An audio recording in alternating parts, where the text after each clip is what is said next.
ओम शांति। आज 11 अप्रैल 2025 की प्रातः मुरली में बाबा ने कहा, मीठे बच्चे, अब यह नाटक पूरा होता है, तुम्हें वापस घर जाना है, इसलिए इस दुनिया से ममत्व मिटा दो, घर को और नए राज्य को याद करो। मीठे बच्चे, अब यह नाटक पूरा होता है, तुम्हें वापस घर जाना है, इसलिए इस दुनिया से ममत्व मिटा दो, घर को और नए राज्य को याद करो। प्रश्न है, दान का महत्व कब है, उसका रिटर्न किन बच्चों को प्राप्त होता है? उत्तर है, दान का महत्व तब है जब दान की हुई चीज में ममत्व ना हो। अगर दान किया फिर याद आया तो उसका फल रिटर्न में प्राप्त नहीं हो सकता। दान होता ही है दूसरे जन्म के लिए, इसलिए इस जन्म में तुम्हारे पास जो कुछ है उससे ममत्व मिटा दो, ट्रस्टी होकर संभालो। यहाँ तुम जो ईश्वरीय सेवा में लगाते हो, हॉस्पिटल व कॉलेज खोलते हो, उससे अनेकों का कल्याण होता है, उसके रिटर्न में 21 जन्मों के लिए मिल जाता है। ओम शांति। बच्चों को अपना घर और अपनी राजधानी याद है। यहाँ जब बैठते हो तो बाहर के घर घाट, धंधे धोरी आदि के ख्यालात नहीं आने चाहिए, बस अपना घर ही याद आना है। अब इस पुरानी दुनिया से नई दुनिया में रिटर्न है। यह पुरानी दुनिया तो खत्म हो जानी है, सब स्वाहा हो जाएगा आग में। जो कुछ इन आंखों से देखते हो, मित्र संबंधी आदि, यह सब खत्म हो जाना है। बाबा कहते हैं, यह ज्ञान बाप ही रूहों को समझाते हैं। बच्चों, अब वापिस अपने घर चलना है, नाटक पूरा होता है। यह है ही 5000 वर्ष का चक्र, दुनिया तो है ही, परंतु उनको चक्र लगाने में 5000 वर्ष लगते हैं। जो भी आत्माएं हैं सब वापस चली जाएंगी, यह पुरानी दुनिया ही खत्म हो जाएगी। बाबा बहुत अच्छी तरह से हर एक बात समझाते हैं। कोई कोई मनहूस होते हैं तो मुफ्त अपनी जायदाद गवा बैठते हैं। भक्ति मार्ग में दान पुण्य तो करते हैं ना। कोई ने धर्मशाला बनवाई, कोई ने हॉस्पिटल बनाई, बुद्धि में समझते हैं इनका फल दूसरे जन्म में मिलेगा। बगैर कोई आश अनाशक्त हो कोई करे, ऐसा होता नहीं है। बहुत कहते हैं फल की चाहना हम नहीं रखते हैं, परंतु नहीं, फल अवश्य मिलता है। समझो कोई के पास पैसा है, उनसे धर्माऊ दे दिया तो बुद्धि में यह रहेगा हमको दूसरे जन्म में मिलेगा। बाबा कहते हैं, अगर ममत्व गया, मेरी यह चीज है ऐसा समझा, तो फिर वहां नहीं मिलेगा। दान होता ही है दूसरे जन्म के लिए, जबकि दूसरे जन्म में मिलता है, तो फिर इस जन्म में ममत्व क्यों रखते? इसलिए ट्रस्टी बनाते हैं तो अपना ममत्व निकल जाए। कोई अच्छे साहूकार के घर में जन्म लेते हैं तो कहेंगे उसने अच्छे कर्म किए हैं। कोई राजा रानी के पास जन्म लेते हैं क्योंकि दान पुण्य किया है, परंतु वह है अल्पकाल, एक जन्म की बात। अभी तो तुम यह पढ़ाई पढ़ते हो, जानते हो इस पढ़ाई से हमको यह बनना है, तो देवी गुण धारण करना है। यहाँ दान जो करते हैं उनसे यह रूहानी यूनिवर्सिटी हॉस्पिटल खोलते हैं। दान किया तो फिर उनसे ममत्व मिटा देना चाहिए, क्योंकि तुम जानते हो हम भविष्य 21 जन्म के लिए बाप से लेते हैं। यह मकान, बाबा कहते हैं, यह बाप मकान आदि बनाते हैं, यह तो टेम्परेरी है, नहीं तो इतने सब बच्चे कहाँ रहेंगे। देते हैं सब शिव बाबा को, धनी वह है, वह इनके द्वारा यह कराते हैं। शिव बाबा तो राज्य नहीं करता, खुद है ही दाता, उनका ममत्व किसमें होगा? अभी बाप श्रीमत देते हैं कि मौत सामने खड़ा है, आगे तुम किसको देते थे? तो मौत की बात नहीं थी। अब बाबा आया है तो पुरानी दुनिया ही खत्म होनी है। बाप कहते हैं, मैं आया ही हूँ इस पतित पुरानी दुनिया को खत्म करने। इस रुद्र यज्ञ में सारी पुरानी दुनिया स्वाहा होनी है। जो कुछ अपना भविष्य बनाएंगे तो नई दुनिया में मिलेगा, नहीं तो यहाँ ही सब कुछ खत्म हो जाएगा, कोई ना कोई खा जाएगा। आजकल मनुष्य उधार पर भी देते हैं। विनाश होगा तो सब खत्म हो जाएंगे, कोई किसको कुछ देगा नहीं, सब रह जाएगा। आज अच्छा है, कल देवाला निकाल देते हैं। कोई को भी कुछ पैसा मिलने का नहीं है, कोई को दिया वह मर गया, फिर कौन बैठ रिटर्न करते हैं। तो क्या करना चाहिए? भारत के 21 जन्मों के कल्याण के लिए और फिर अपने 21 जन्मों के कल्याण के लिए उसमें लगा देना चाहिए। तुम अपने लिए ही करते हो, जानते हो श्रीमत पर हम उच्च पद पाते हैं, जिससे 21 जन्म सुख शांति मिलती है। इनको कहा जाता है अविनाशी बाबा की रूहानी हॉस्पिटल और यूनिवर्सिटी, जिससे हेल्थ वेल्थ और हैप्पीनेस मिलती है। कोई को हेल्थ है वेल्थ नहीं है तो हैप्पीनेस रह नहीं सकती, दोनों है तो हैप्पी भी रहते हैं। बाप तुमको 21 जन्मों के लिए दोनों देते हैं, वो 21 जन्मों के लिए जमा करना है। बच्चों का काम है युक्ति रचना। बाप के आने से गरीब बच्चों की तकदीर खुल जाती है। बाप है ही गरीब निवास, साहूकारों की तकदीर में ही यह बातें नहीं हैं। इस समय भारत सबसे गरीब है, जो साहूकार था वही गरीब बना है। इस समय सब पाप आत्माएं हैं, जहाँ पुण्य आत्मा है वहाँ पाप आत्मा एक भी नहीं। वह है सतयुग सतो प्रधान, यह है कलयुग तमो प्रधान। तुम अभी पुरुषार्थ कर रहे हो सतो प्रधान बनने का। बाप तुम बच्चों को स्मृति दिलाते हैं तो तुम समझते हो बरोबर हम ही स्वर्गवासी थे, फिर हमने 84 जन्म लिए हैं, बाकी 84 लाख योनियां तो गपोड़ा है। क्या इतना जन्म जानवर योनि में रहे, यह पिछाड़ी का मनुष्य का मर्तबा है। अब बाबा कहते हैं कि अब वापिस जाना है। अब बाप समझाते हैं मौत सामने खड़ा है, 40-50 हजार वर्ष है नहीं। मनुष्य तो बिल्कुल घोर अंधियारे में है, इसलिए कहा जाता है पत्थर बुद्धि। अभी तुम पत्थर बुद्धि से पारस बुद्धि बनते हो। बाबा कहते हैं यह बातें कोई सन्यासी आदि थोड़े ही बता सकते हैं। अब तुमको बाप स्मृति दिलाते हैं कि वापस जाना है, जितना हो सके अपना बैगेज ट्रांसफर कर दो। बाबा यह सब लोग हम सतयुग में 21 जन्म के लिए पा लेंगे। यह बाबा भी तो दान पुण्य करते थे, बहुत शौक था। व्यापारी लोग 2 पैसा धर्माओं निकालते हैं, बाबा 1 आना निकालते थे।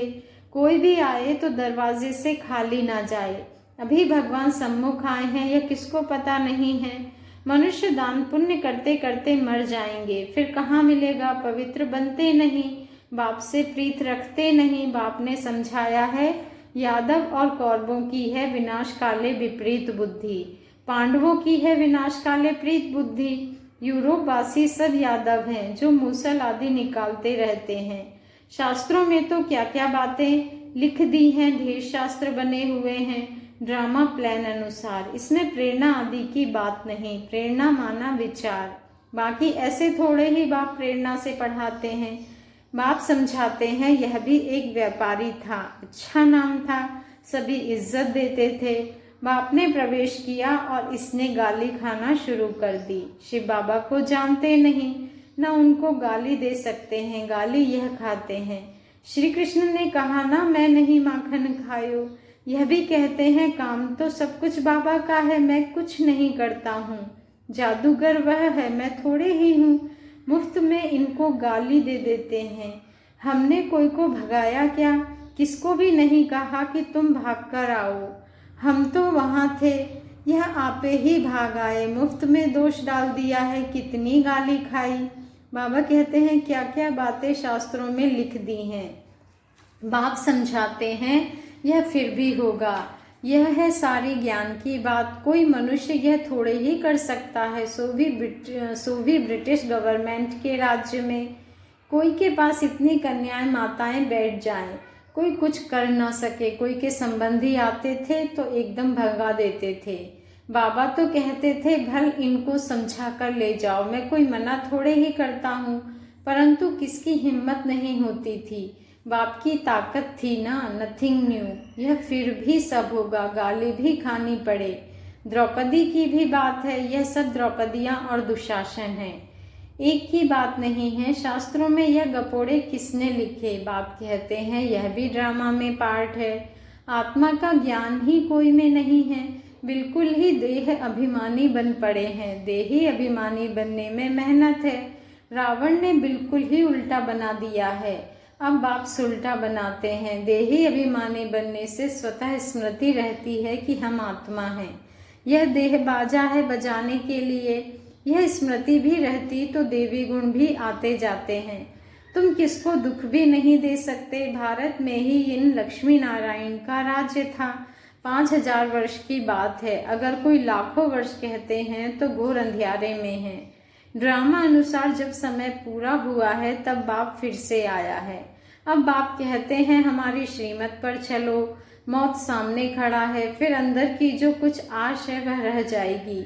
मरना तो है जरूर। यह वही महाभारत लड़ाई है, जितना अपना कल्याण कर सको उतना अच्छा है, नहीं तो तुम हाथ खाली जाएंगे। सारी दुनिया हाथ खाली जानी है, सिर्फ तुम बच्चे भरतू हाथ अर्थात धनवान हो जाते हो।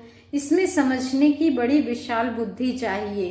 कितने धर्म के मनुष्य हैं, हर एक की अपनी एक्ट चलती है। एक की एक्ट ना मिले दूसरे से, सबके फीचर्स अपने अपने हैं।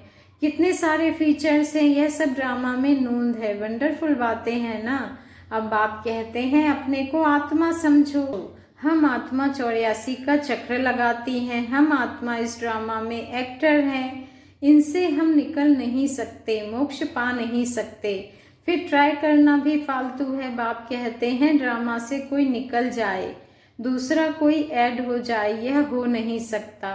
इतना सारा ज्ञान सबकी बुद्धि में रह नहीं सकता। सारा दिन ऐसे ज्ञान में रमण करना है। एक घड़ी आधी घड़ी यह याद करो, फिर उनको बढ़ाते जाओ। 8 घंटा भल स्थूल सर्विस करो, आराम भी करो।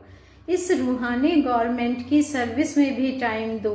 तुम अपनी ही सर्विस करते हो, यह है मुख्य बात। याद की यात्रा में रहो, बाकी ज्ञान से उच्च पद पाना है। याद का अपना पूरा चार्ट रखो। ज्ञान तो सहज है, जैसे बाप की बुद्धि में है कि मैं मनुष्य सृष्टि का बीज रूप हूँ, इनके आदि मध्य अंत को जानता हूँ। हम भी बाबा के बच्चे हैं। बाबा ने समझाया है कैसे यह चक्र फिरता है। उस कमाई के लिए भी तुम 8-10 घंटा देते हो ना। अच्छा ग्राहक मिल जाता है तो रात को कभी उबासी नहीं आती है। उबासी दी तो समझा जाता है यह थका हुआ है। बुद्धि कहाँ बाहर भटकती होगी। सेंटर्स पर भी बड़ा खबरदार रहना है। जो बच्चे दूसरों का चिंतन नहीं करते हैं, अपनी पढ़ाई में ही मस्त रहते हैं, उनकी उन्नति सदा होती रहती है। तुम्हें दूसरों का चिंतन कर अपना पद भ्रष्ट नहीं करना है। Hear no evil, see no evil. कोई अच्छा नहीं बोलता है तो एक कान से सुन, दूसरे से निकाल दो। बाबा कहते हैं हमेशा अपने को देखना चाहिए, ना कि दूसरों को। अपनी पढ़ाई नहीं छोड़नी चाहिए। बहुत ऐसे रूठ पड़ते हैं, आना बंद कर देते हैं, फिर आ जाते हैं। नहीं आएंगे तो जाएंगे कहाँ? स्कूल तो एक ही है। अपने पैर पर कुल्हाड़ा नहीं लगाना है। तुम अपनी पढ़ाई में मस्त रहो, बहुत खुशी में रहो। भगवान पढ़ाते हैं, बाकी क्या चाहिए। भगवान हमारा बाप, टीचर, सतगुरु है। उनसे ही बुद्धि का योग लगाया जाता है। वह है सारी दुनिया का नंबर 1 माशूक, जो तुमको नंबर 1 विश्व का मालिक बनाते हैं। बाप कहते हैं तुम्हारी आत्मा बहुत पवित्र है, उड़ नहीं सकती, पंख कटे हुए हैं। रावण ने सभी आत्माओं के पंख काट दिए हैं। शिव बाबा कहते हैं मेरे बगैर कोई पावन नहीं बना सकता। सब एक्टर्स यहाँ हैं, वृद्धि को पाते रहते हैं, वापिस कोई जाते नहीं। अच्छा, मीठे मीठे सिक्की लधे बच्चों प्रति माता पिता बाप दादा का याद प्यार और गुड मॉर्निंग।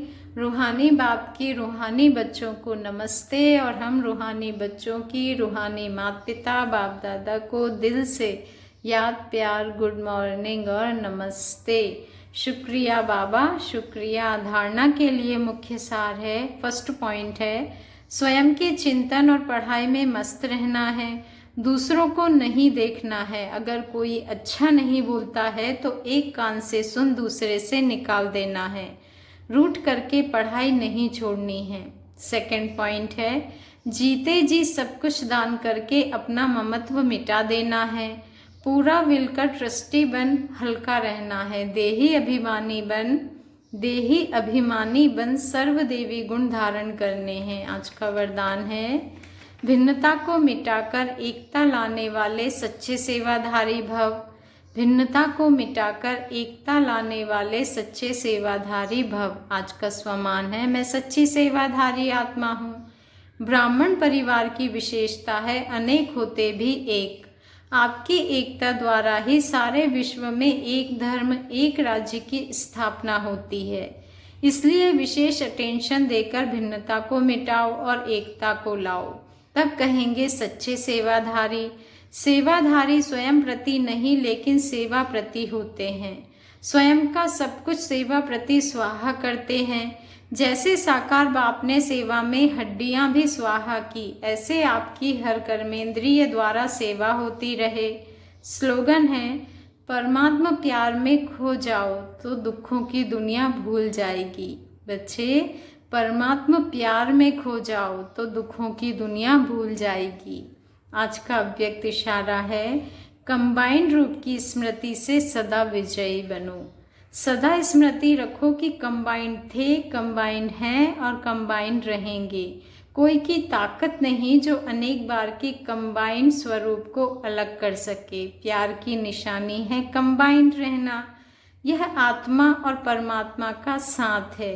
परमात्मा तो कहाँ भी साथ निभाता है और हर एक से कंबाइंड रूप से प्रीति की रीति निभाने वाला है। अच्छा, ओम शांति। शुक्रिया बाबा, शुक्रिया।